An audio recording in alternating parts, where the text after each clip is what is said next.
Jail में डालने का काम किया है, जो हजारों करोड़ रुपए लेके विदेश भागने वाली चमेली बाई। अगर कभी उसको 4-5 दिन में अगर जेल में नहीं डालते तो वो हजारों करोड़ रुपए लेकर जेल विदेश फरार हो जाती चमेली बाई।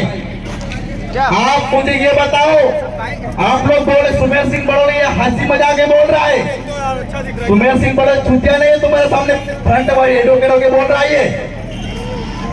जब पुलिस प्रशासन आती है तुम्हारे पर हकीकत में कार्रवाई करते 34(2) की धारा लगाती है।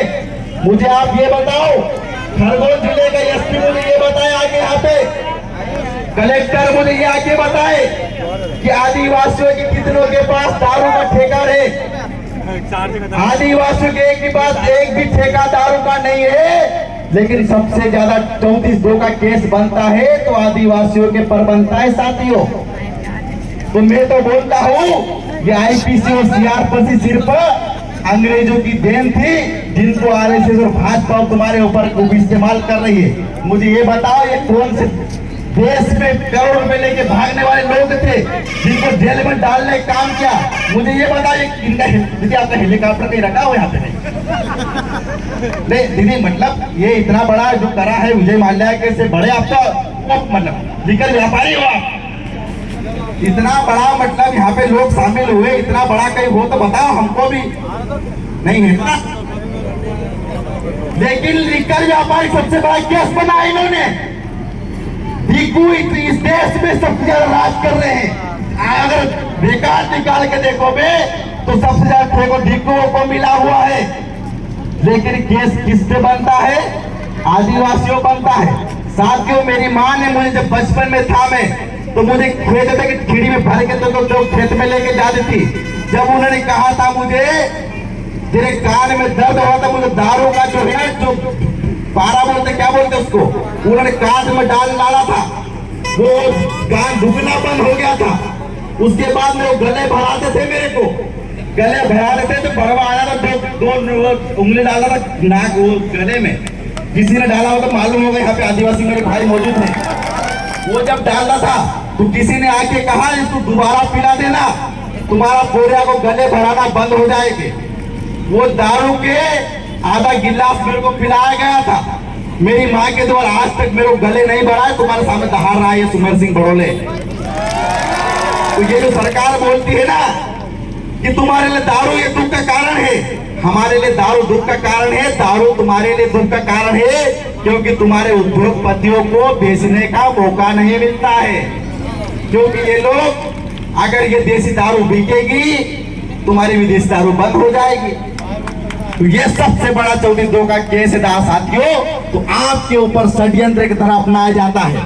मुझे बताया गया था, यहाँ का सांसद है, मैं सवाल टीआई ऐसा ही वीडियो बना लो रे, कहाँ से कहाँ देखने बना लो, मेरे कोई फर्क नहीं पड़ता है। ये सुमेर सिंह बड़ोले जांदा बेड़ी बोमे बलकड़ का है, ये तुम्हारे सामने बोल रहा है।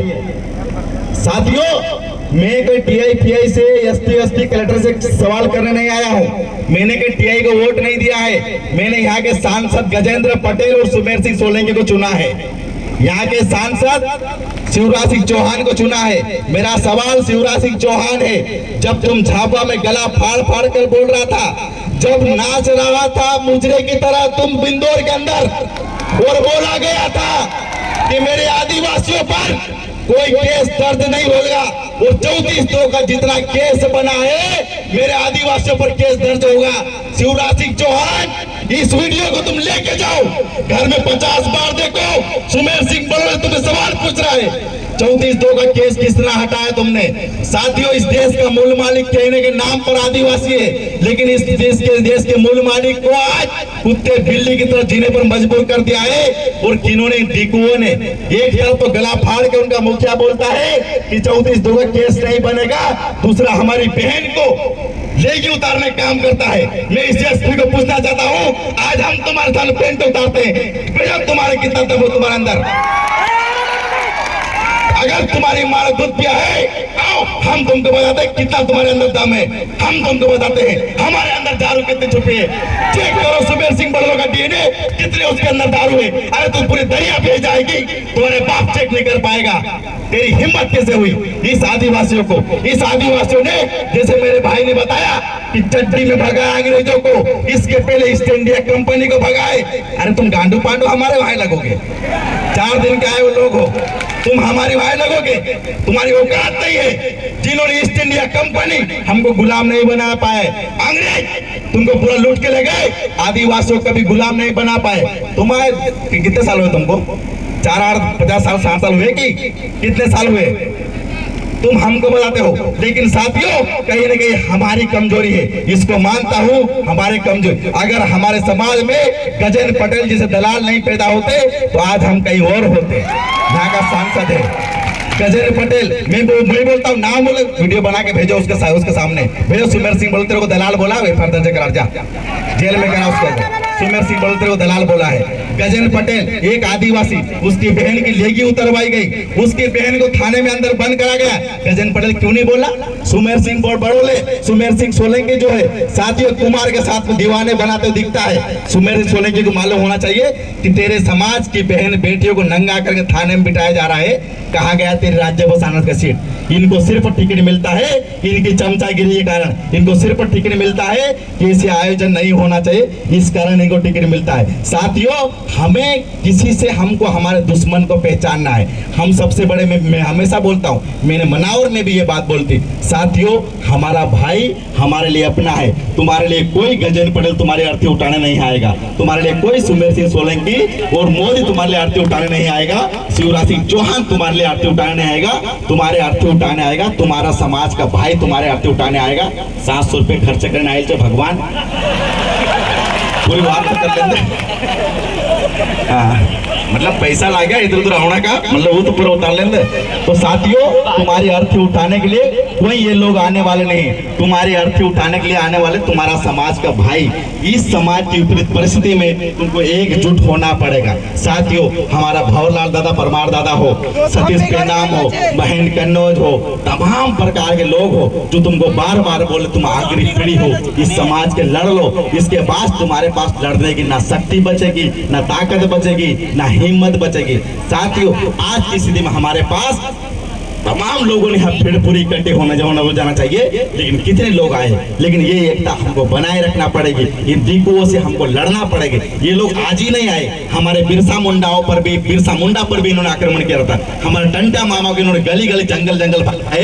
इन लोगों से बदला लेने आपके पास पूरा समय है, पूरा तात्पर्य है, उस समय भी है, उसका माध्यम भी है, आपके पास टाइम है। टंटा मामा ने कहा था साथियों आओ और इन दिकुओं से लड़े लड़ो। तुम्हारे बिरसा मुंडा ने कहा था तुम्हारी जंगल जमीन पर इन लोग हमला किया है, आओ इनसे लड़े लड़ो। तो साथियों इनसे लड़े लड़ो। अगर कभी तुम्हारे से जल जंगल जमीन ये खत्म हो गए, तुम्हारी संस्कृति खत्म हो गई। साथियों दारू का केस नहीं है, मैंने इतने भाषण रखे, इसका ये कतई मतलब नहीं मैं दारू का समर्थन करता हूँ, लेकिन इसका ये मतलब है साथियों ये हमारी संस्कृति सभ्यता का हिस्सा है, इसको बचा लो। अगर ये तुम्हारे पास नहीं बचा साथियों, इसके अलावा तुम्हारा पुतला म्यूजियम में दिखेगा, विदेश के लोग आएंगे देखेंगे, ये देखो ये आदिवासी एक खड़ा हुआ है, सिर्फ ऐसे देखेंगे तुमको, वो तालियां, ये ऐसे आदिवासी थे, ये कोष्ठी में आदिवासी थे, सिर्फ तुमको ऐसा देखा जाएगा। अगर तुम्हारे पास मौका है साथियों तो इस आदिवासी कौम को बचा लो, ये आखिरी समय है। तुम्हारे पास 1945 में सिर्फ 90% तुम्हारे पास जमीन थी, लेकिन आज तुम्हारे पास 1.5 से 2 एकड़ जमीन में तुमको जमीन से बाहर निकाल दिया, तुम रोजगार के नाम पर तुमको बाहर किया, तुमको लाठियां मारी जा रही, तुम्हारे पास बचा क्या है साथियों?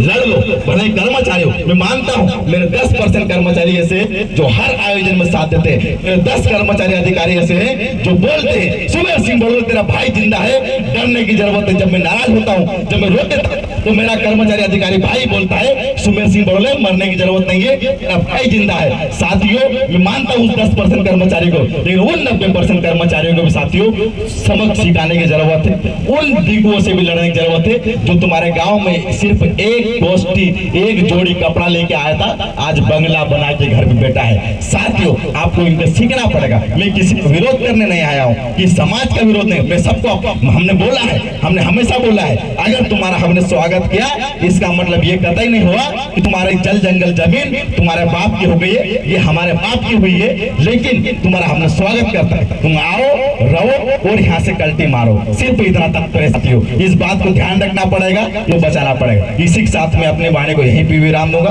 बहुत बहुत धन्यवाद। मेरी कोई बात अगर बुरी लगी उसके लिए माफ करना, माफी नहीं मानता नहीं हूँ, लेकिन पुलिस प्रशासन ध्यान दे साथियों, हम भी आपके भाई हैं। आप जाते हम जाते, आप बेरोजगारी का आंदोलन, आप लाठियां मारते, सब कुछ करते, लेकिन हम आपके विरोध में नहीं है। इस शासन को चलाने के लिए ऐसी चीज होना बहुत जरूरी है, ये अति आवश्यक चीज है। बहुत बहुत धन्यवाद। इंकलाब जिंदाबाद, जय जोहार। बहुत बहुत धन्यवाद सुमेर सिंह भाई।